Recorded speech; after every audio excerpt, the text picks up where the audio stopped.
Officer Michael Bloom of the Fargo Police Department has spent years spreading a message of diversity and inclusion whenever he can. Of course, he's one of our favorite guests here on North Dakota Today. You've probably seen him here a few times promoting events that are meant to bring the community together, and he's with us again today. So great to see you, even if it's just through Skype today. Yes. Peace to you, too. Okay, so so much to talk to you about, and I've been talking to my producer saying right away, the man we need to talk to is Officer Bloom, because you have been doing great things for several years. So we're going to get to that in a moment. But right now, so much unrest, so much going on, protests, demand for change. And this is something you have been passionate about for quite some time. What are you thinking about the current state of where we are? That's a deep question. It is.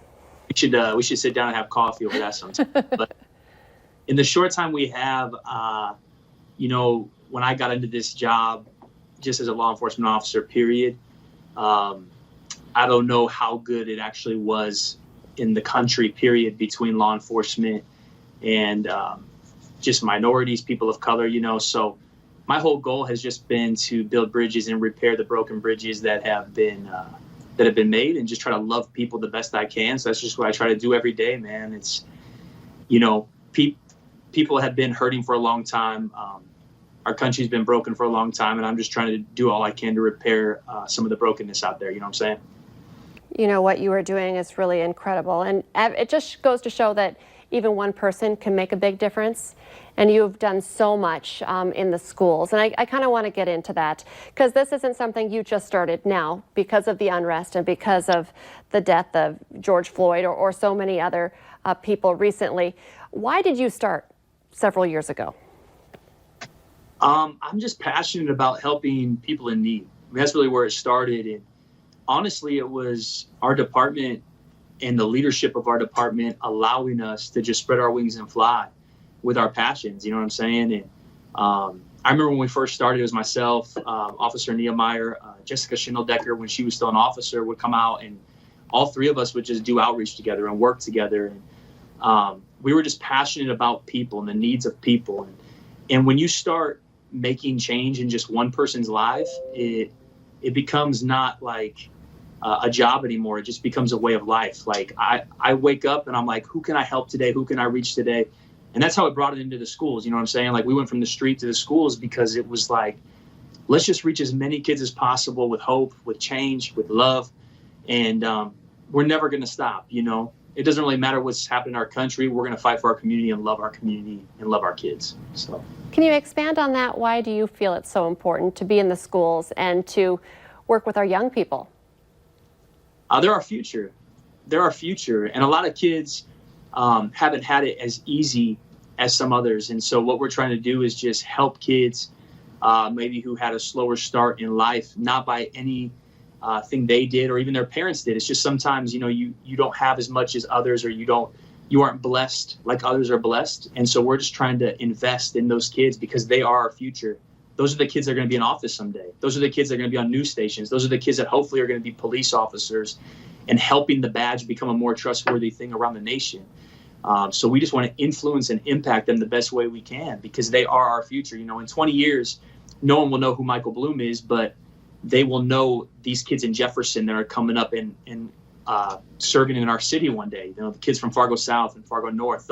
That's the future. My name will be long gone one day, but those will be the names that really matter here in the future.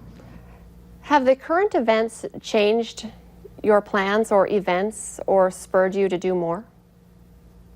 I would say the only thing that's really hurt us is COVID-19. COVID-19 sucks. Sorry, I don't know if I can say it on the air, but it does. It's terrible because we're all about people. We're all about people. We're all about gathering in community. So COVID-19 has been the hardest thing to navigate through. The protests, that's a political thing sometimes, but it's also a personal thing to a lot of people. And that's more of a dialogue to have, in person with people that I would, I'm always open to talk about. But more so for us, whatever's going on in the country, we have one mission, and that's to reach the kids of our city, love the kids of our city, help the kids of our city. So nothing will change that for real. Like, as long as I'm a community trust officer and I'm given the green light, I'm just gonna keep going for it. How important is it to have these discussions? Right now, we may not have a lot of kids watching, but when we're talking diversity and inclusion, which you are spreading that message, how does that message change when you're talking to parents who might be watching right now?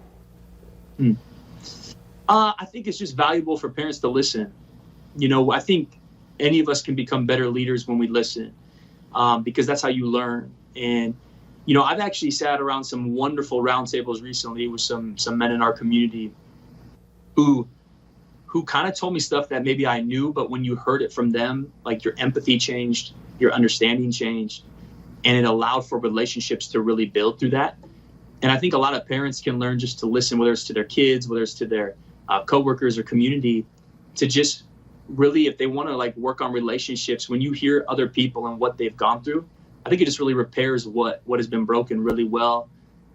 Transparency, I think, is really a key to transformation, and it just helps us all as people when we understand where we're coming from. Officer Bloom, thank you so much for joining us today, and of course, thank you for what you're doing for our community. Keep up the good fight. We really need you now more than we ever have. Hopefully next time we're in person. I hope so. I definitely hope so, and I think that will happen soon. Thank you so much. Have a good day. Hey, have a good day. Take care. Stay with us. Coming up next here on North Dakota Today, you can still get your favorite beer this summer. You can even get it delivered. We're going to be talking to Fargo Brewing Company next.